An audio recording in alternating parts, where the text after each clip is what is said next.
Hello everybody, back on the mioty Alliance booth here at the Embeded 2022. I have my next interview guest with me, Julian Studer. Welcome, Julian. Hello Uwe, thank you and welcome.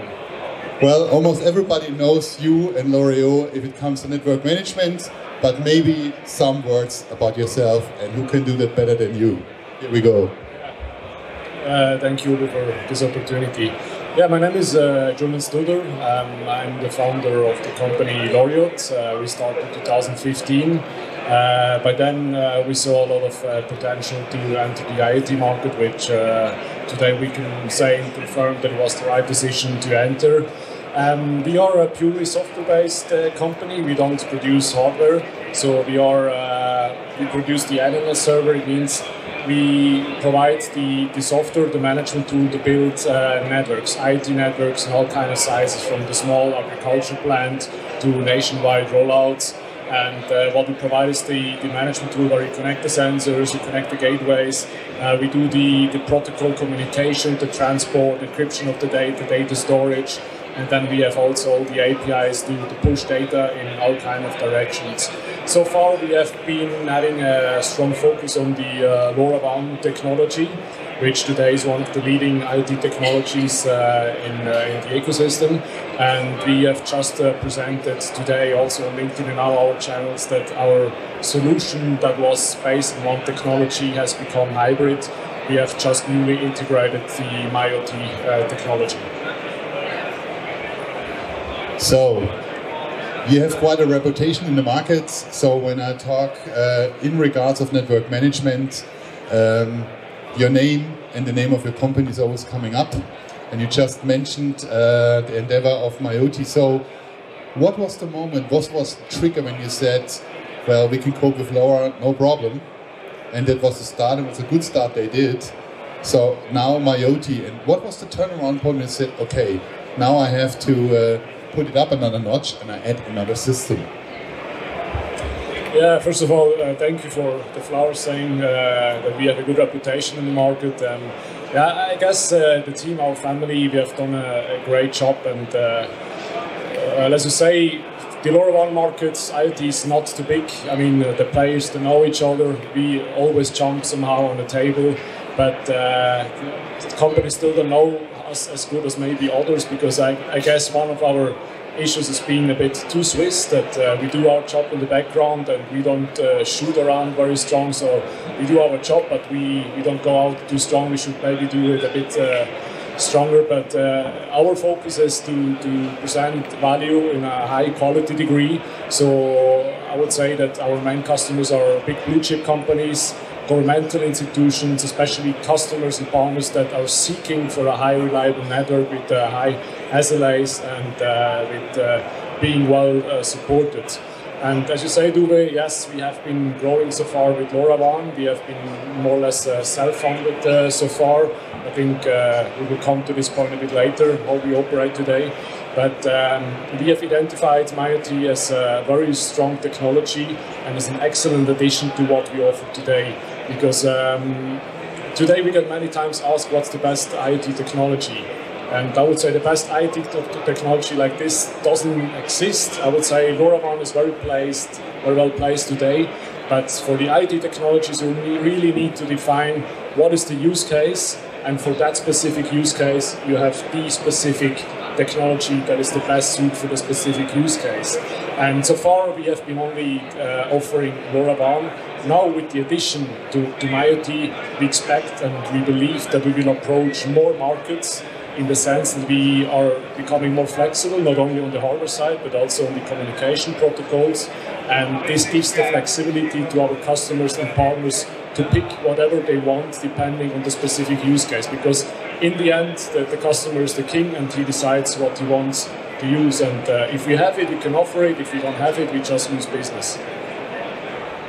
Well, I can only compliment what you just said. The customers, they like availability, they like connectivity and easiness, like plug and play, what also Alexander said. And what they really hate is they hate proprietary contractual bindings, handcuffs, and even worse, if you decided, rightfully so, 2 years ago or 3 years ago, to basically make you invest on one standard, it would be awful like it was in the old days. Then you have to take everything of your CapEx and installation apart and start over again. And this is why I really love the hybrid solution you offer from the network management point of view. That means you can take a rest and you can protect your CapEx, and you just simply build with the next suitable, your customer fit choice, and you basically follow this trend, so to say, and you enable the network and the connectivity from your side. And I think it's awesome. This is exactly what the customers want and what they are seeking for. So you have built up also a mioty service center for your hybrid solution, and you have some of the first beta customers where you make your first runs. So you want to say something about that? Yes, we are just finalizing the last beta tasting phase internally. So we have integrated mioty already, but we have built an internal test server so that we internally, from the LoRa team, we make it like really bulletproof. So we are just eliminating the last bugs we found. And the next step to this is going to be inviting the main players in the mioty alliance and also some larger blue chip companies that have a high interest to test both technologies in combination.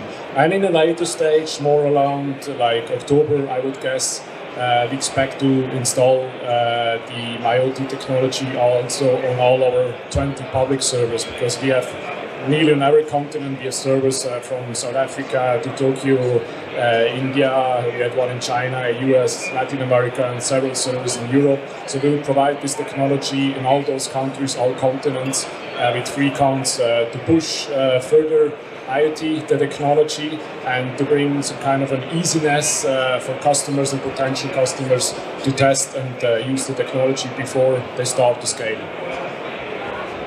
Well, that's a very good concept. Nothing worse than if you announce something, everybody's hyped about it, and then you take it out there and then you finally find out there's still some after-tuning necessary to really make it happen.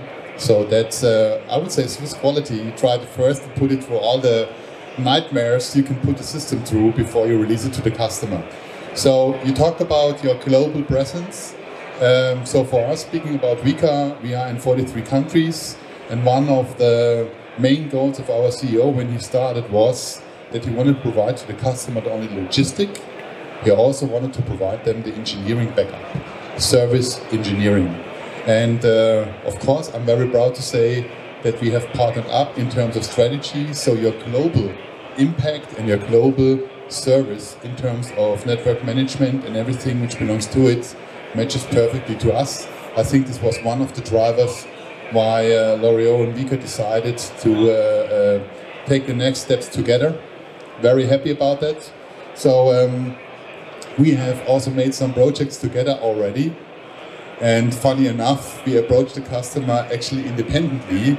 And I don't produce the flowers, Julian. I just collect them from the customer. So when I talked to a customer in Turkey and I talked about network management, there was not much feedback. But when I said Julian Studer, he said, "Oh, I know Julian." So here you go. Your name is spread all over, at least in Europe and maybe also in Japan. So what are the next steps for L'Oreal? And what's coming from your side? Yeah, first of all, for this partnership, yes, it's true. I mean, we got an investment from the Vika Group. In the meantime, I call the Vika Group part of our family, because if you do an investment in a company, you become part, you open the doors, you let someone in, and that was one of our, let's say, main aspects, because we tend to have a very beautiful cultural ambience inside the team. As I said, we call it a family. And of course, as a young company with 7 years, you need to think twice, who do you let into your family, because you don't want to lose the power, you want to keep the ambience. And that was one of the selected reasons also to go with Vika, because we felt that there is a very beautiful, nice culture. Handshake is a handshake, and it was very trustful. one of these aspects was, of course, the cash investment that will help us to grow the team, because we have many brilliant ideas in the IoT space, and we are completely overloaded with the manpower we have today. So the investment will help us to get a bigger team. On the other side, those are just some pieces of the cake. Another important point for us was important that you guys have a strong focus on mioty. And I also have to say that we knew that, I mean, you guys' success, last year you celebrated 75 years, right? Yeah. So you're all over the place, and you have really big customers, and we were, of course, interested to get an approach and direct access to your big customers, because not only the cash is helping us, but also the approach to new customers to grow our own company. And I think the investment strategically makes completely sense, because together we can offer a vertical chain in IoT. IoT today is pretty complex. It's like many puzzle pieces you need to stick together to come to an end solution. We are on the software side, you are on the hardware side, and together we don't compete at all again. It's a contrary. We complement each other, and we can go to the market, to the end customers, offer them a complete, beautiful vertical chain, which makes absolutely sense for you guys and for us.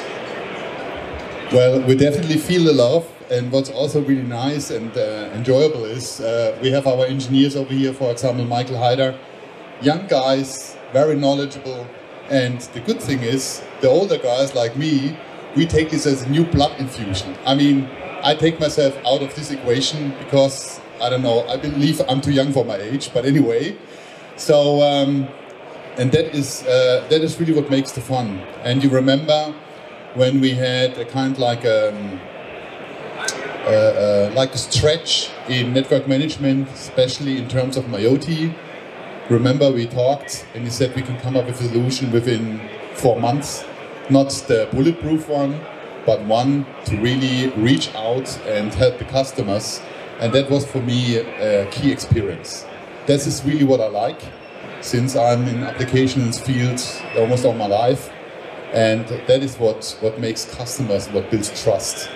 So maybe one last word. I mean, you are not fresh in the mioty family, in the alliance, but long enough to give us a kind of like a flavor. How does it feel? Yeah, I feel the mioty alliance is still in the baby phase. I mean, from the technology perspective, and especially from the members that are already acquired inside the mioty alliance, we really see a huge potential. It's going to be a good relief for the whole ecosystem, for the whole market, to have another technology which especially has a huge potential for several use cases. So we see very strong the industry, metering, but also in other fields we see the mioty will be very strong. And for us it's exciting to have a new project, to have integrated the technology and to be able to offer it to our existing and new customers in future. This is a perfect match, and you see how the mioty members are playing together. So you have a hybrid in terms of network management. So Deal, for example, here at Hermann on the booth, they have my favorite products. They have a hybrid gateway which can talk LoRa, and if you reach a limit or a constraint, you can continue with mioty, and that's just simply cool. Julian, thank you for taking the time, coming by. I know your schedule is busy. It was a pleasure to talk to you. Thank you so much. Thank you, it was a pleasure to be here. Thank you for the opportunity. You're very welcome. Till the next time.